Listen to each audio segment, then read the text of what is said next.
Hey everyone, in this video I'm going to continue with my personality dynamics series, and the first few videos were really my attempt to explain the overarching idea that we see the world through a story from three different disciplines. The gist of that idea is that there's too much information in the world, there's a near infinite number of ways to interpret that information, and we need to comprehend in some way the facts in our environment in order to move forward and in order to act. Given that we can't comprehend and deal with all of the facts simultaneously, we have to use an interpretive structure through which we see the world and interact with our environment. And when you describe that interpretive structure, you're describing a story. And a story is essentially a pattern of organization. It's a beginning, a middle, and an end. It has characters, it has a setting, it has intentions, or you could say a plot. And so the notion that we see the world through a story is another way of saying that we can't deal with reality directly. And what we have to do is we have to make sense of the information by discriminating between what's relevant and what's irrelevant. So in this video, I wanted to speak more about the implications of the idea that we see the world through a story. And there are three propositions, essentially, that I want to discuss. The first is that we are infinitely ignorant creatures. The second is that we have agency when it comes to constructing our experience to a degree. And the final proposition that I want to talk about is the idea that we need a shared story. So we'll go through those one by one. So the first idea, the first implication, we're infinitely ignorant in more ways than one. And this implication doesn't necessarily have to follow from the idea that we see the world through a story. I think this paradigm of viewing the world through a lens of interpretation rather than viewing the world directly, I think it adds to the idea that we're ignorant creatures. So let's put aside the idea that we see the world through a story for a moment. Let's take on a more empirical philosophy where the reality is out there and we can directly interact with it and experience it. This is perhaps even a blank slate type paradigm where humans are born without any knowledge and there are facts and sets of information out there in the world, and that gets imposed on you through your sense organs, and there's a direct correspondence. I may be oversimplifying this, but there's a direct correspondence between what's out there in the world and the knowledge that you build in your head. Even from that position, it's still relatively evident that there are just many things in this world that we can't understand and that we can't deal with, particularly because there's just too many facts out there in the world and there's too little of us. But now, when you bring back in the idea that, well, it's not just that facts from the world can get imposed onto us and then we know the facts, we also have to interpret those facts. To me, that just multiplies the complexity that we have to deal with. Initially, when let's say you're trying to perceive something like a cup. Well, and this is work coming primarily from James Gibson. He wrote a book called An Ecological Approach to Visual Perception. And he distinguished between the Newtonian reality, essentially, of facts, and then the world of what he called affordances, or these were meanings about objects and meanings that were perceived in the world. So on one hand, you have the facts and attributes of the cup that you're trying to perceive. So the cup has a length, it has a width, it has a thickness, a density, a viscosity, it has a certain temperature. And when we look at the cup, we really only look at it at a certain level of resolution, but that doesn't mean that those are the only facts, the ones that we can see, that are attached to that cup, because the cup also has a molecular structure, it has atoms, and then within those atoms are subparticles, and then you can even go in the opposite direction in terms of macro relationships and say, well, the cup is perhaps on a table, and then the cup is on a table in a room, the cup is on a table in a room in a building, and all of those different relationships are still facts that have to deal with the cup. So that's one level of complexity that we have to sort through when we're trying to understand what the cup is and we're trying to see it and perceive it. But on top of that, you then have what are called affordances, like I just mentioned. And an example would be, well, I can drink from the cup. So the cup affords drinkability, or I can grab the cup. The cup affords graspability. And we can notice how an affordance, a meaning of the cup, encompasses not only certain facts about the cup, but also certain facts about the organism that is interacting with the cup. So the cup affords drinkability to me because I'm a creature who can drink, and it affords graspability to me because I'm the kind of creature that can grasp objects. The cup wouldn't afford graspability to a fish, for example. So all of this to say that when we are trying to perceive something as simple as a cup, even though we can do it very easily, there's a lot of complexity that goes into trying to understand the meaning of the cup. There's a near infinite number of facts, but then there's a near infinite number of affordances or interpretations of those facts, because I can throw the cup, I can drink from it, I can grab it, I can tap it, I can crush it, I can flick it. There's so many different affordances that manifest in the potential interactions that you can have with the cup. And the question in both cases, when you're dealing with the reality of facts or the reality of affordances, is, well, which one is most important? Again, because I can't deal with all of them at the same time. So I have to discriminate and prioritize and make distinctions. Okay, going back to the first implication, this is a highly complex dynamic that we have to contend with as we're trying to understand what's going on in the world. And it seems to me that a part of what we do when we're trying to perceive the world is prioritize which assumptions will be good enough for us to hold, so that way we can act. So going back to the cup example, we have already established that there's a lot of information in the cup in terms of facts and in terms of affordances that are available to us. When we decide to elevate one affordance, say grasping, over another, say throwing, because you can't do both those at the same time,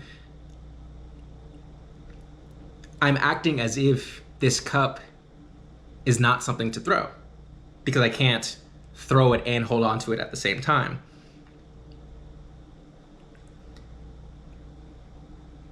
To ignore a lot of that information, in a sense, is to make an assumption about what the thing is, what the cup is, for that particular situation where I'm engaging with it and contending with it. And I think a lot of what we do in life is make a set of assumptions that,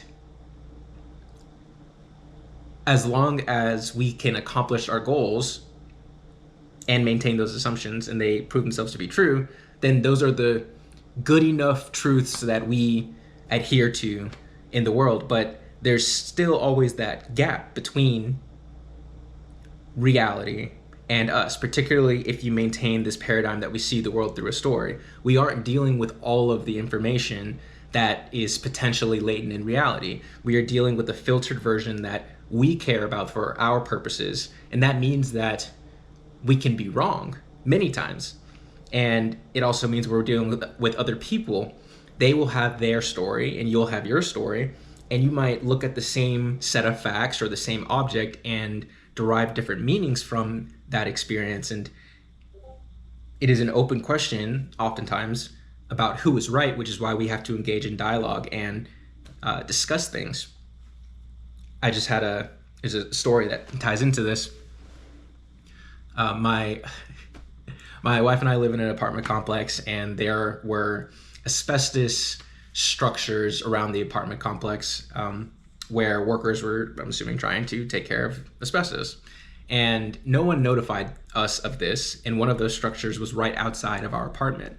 And so we walk outside, we see a giant white, I would say 8 foot by 8 foot by 8 foot cubicle white structure that has caution tape, danger tape around it, asbestos, big warning labels.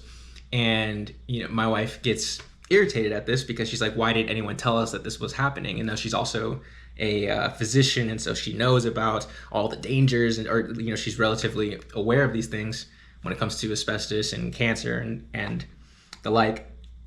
And she perceived it as something threatening and dangerous, and I perceived it as relatively irrelevant.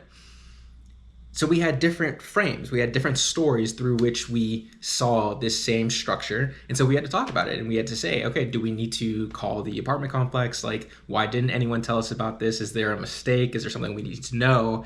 Is there, do we have to leave the apartment? And, we had to have a discussion about it because we derived different meanings from what you could conceptualize as the same set of facts. And this happens all the time in the political sphere, in different social interactions, even within you and your different sub-personalities that might have their own different stories. There's the angry you, and there's the fearful you, and the anxious you, and then there's the enthusiastic you. And part of getting your story straight when it comes to personality development, I think, ties into adopting shared stories, or maybe you could think of it as the meta story that creates a sense of harmony across the different sub-personalities, or in the social realm, creates a sense of harmony across the individuals. So when it comes to the near infinite level of ignorance that we have about the world, that really magnifies once you adopt the idea that not only are there so many facts in the world that you can't grasp all of them, but there's also a near infinite number of ways to interpret any given set of facts. So I think it's important to maneuver the physical and social environment with a sense of humility, given this paradigm that I'm trying to put forward here. Okay, so the second implication, we see the world through a story, and that is a different assertion compared to, say, an empirical view where there's knowledge out there in the world and that just gets imposed on you. This second assertion states that you have some degree of control and ownership and responsibility about how you experience the world.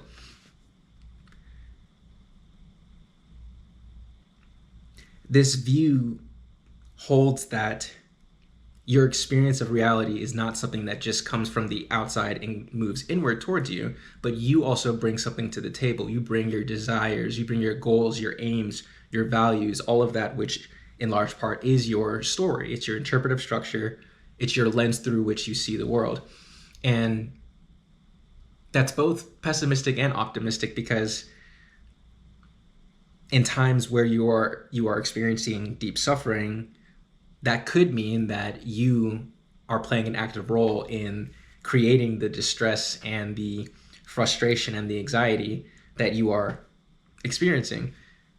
But on the other hand, that means that perhaps you can change it. And I think that's one of the primary goals of psychotherapy and clinical psychology. It's to first make you aware of the idea that you embody and enact a certain pattern of attention to the world, and that might be helping you or it might be hurting you. And so first you got to develop awareness that you're not only a victim in this life.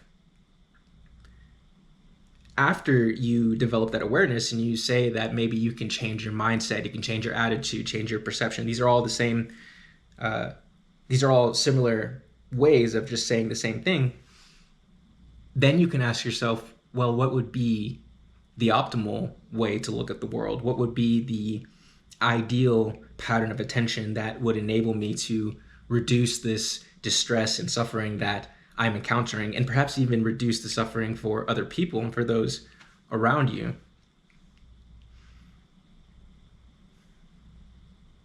Again, it's relatively pessimistic and optimistic, because the answer to the question of what is the best story to inhabit is not clear. And so there can be this hopelessness that manifests, but I tend to be a little more optimistic with the idea that you have some degree of control over how you experience reality. And I want to emphasize the fact that I keep saying to a degree, because I'm not trying to say that there is no reality out there. And I do know that there are some theorists who believe that, but I do believe that we are constrained by an external reality, by the facts that I've been speaking about. But within those constraints, you have some leeway to either make things better or worse. And I think that's why it's important to read and to study and to read history, read philosophy, to go out and get experience and to do things in the world and to see what correlations manifest between certain patterns of attention and certain outcomes. When you look at the world one way, is your life for that day or week better or worse? There's a great book by Carol Dweck called Mindset, and she distinguishes between what could be considered two stories that people inhabit. And one mindset or story is that of a fixed mindset, and the other one is a growth-centered mindset. And a fixed mindset is a pattern of attention where the individual thinks that they cannot grow, they can't learn anything, they are limited to the capabilities and strengths that they were born with. And so when a problem manifests in their life where they get a bad test grade, or maybe their partner breaks up with them, or they didn't get onto the sports team, because of this fixed mindset, they think that, well, that's it. Excuse me. They believe that they can't grow. They believe that there's nothing else that they can do.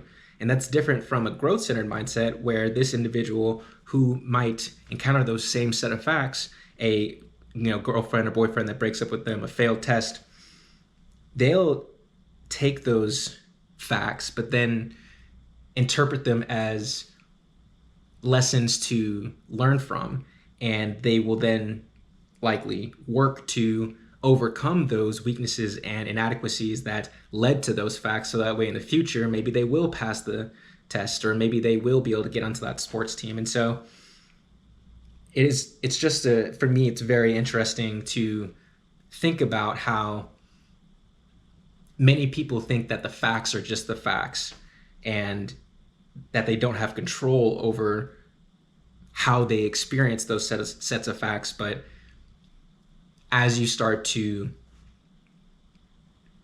navigate the world, particularly under this paradigm of seeing the world through a story, you likely can start to ask yourself different questions to maybe change how you look at the world and change how you experience those facts.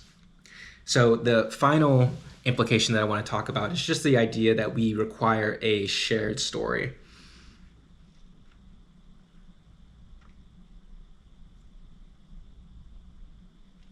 When people inhabit a shared story, they can understand each other. They can understand each other's actions. They see the same affordances in their environment, or they at least see very similar affordances in their environment. And to the degree that people inhabit a shared story or a shared narrative, that decreases the likelihood that conflicts due to misunderstandings or miscommunications will manifest.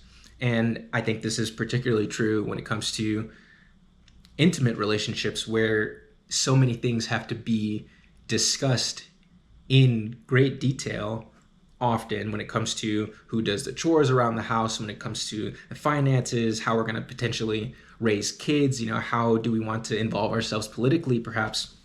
There are so many things that have to be discussed, and little facts can lead to great problems, because it's not that the facts themselves are laden with problems. It's that if people disagree or have different stories at a very fundamental level, they can't even agree on the simplest things. And so one example I've been thinking about is just imagine a couple, and the one partner comes home and the trash isn't taken out, and the other partner didn't take it out, and it was their responsibility. Now the first partner who gets upset about this might get upset because the story that they're inhabiting is one where that garbage represents the diligence and conscientiousness that they wish their partner had, and they view their partner's capacity to do work and do what they say that they're going to do as a way of expressing love for them, for the other person. And so when the garbage is still there, it's not just that the garbage is in the house, but it's that maybe this person doesn't love me. And the other partner might not have that story, and they might just see it as something simple that can be fixed in 5 seconds. And so another layer of complexity with this is that the story often is unconscious. It's something that's embodied. It's something that we don't necessarily think about all the time because we're so busy contending with the normal complexity of just perceiving the world and trying to get through our day. So it's important to discuss those values and the way that we see the world, so that way we can come to understand how each person sees the world, and that way we can have less discussions about, okay, what exactly are the facts? Because it's already hard enough to agree on what the facts are, but now if you don't have a shared story, you can both be looking at the same facts but derive different meanings from them. And also, to clarify, when I say that we need a shared story, that doesn't, I might need to think of a better way of saying it, but that doesn't mean the exact same story. I think that a story can exist in layers where there are some fundamental stories at the bottom upon which more shallow stories exist. So for example, imagine parents who are trying to raise their son, and they'll agree on one level and one fundamental story that they both want their child to be disciplined. But when it comes to how they discipline the child, one parent might say, well, I want him to engage in sports, or I want him to do karate. And another parent might say, well, actually, I want him to do dance. Now, they agree at a more fundamental level, but they disagree at a more shallow level. And that's relatively okay, because going back to the first implication about how ignorant we are, it's not obvious that there's one way to discipline a child and to ensure that they grow up to have good character. So it's useful to have this variation in more shallow levels of your hierarchy of attention, because as you're going through the world, you might need to shift quickly as you're getting more information and as you're learning. And so you want to be rigid in some things, like, okay, fundamentally, want the child to be disciplined. Don't want to waver on that. But how you discipline them, the frequency and the severity, and exactly what does that look like? What does that look like on a day-to-day basis or an hour-to-hour basis? How do we want the child to respond to us when we tell them something? Can they say yes sir, no sir, yes ma'am, no ma'am, or will it suffice to just say yes or no? So it's okay to have variation at the surface level of the stories that you're trying to use to see the world. But at the more fundamental level, that's what I'm trying to say. That's where you need the shared story that can enable you to understand each other and to derive similar enough meanings from the world, so that way your experience is also relatively similar, and that can facilitate smoother communication and interactions. So I think I'm going to end the video there. I want to thank you guys for listening, and I'll see you in the next one.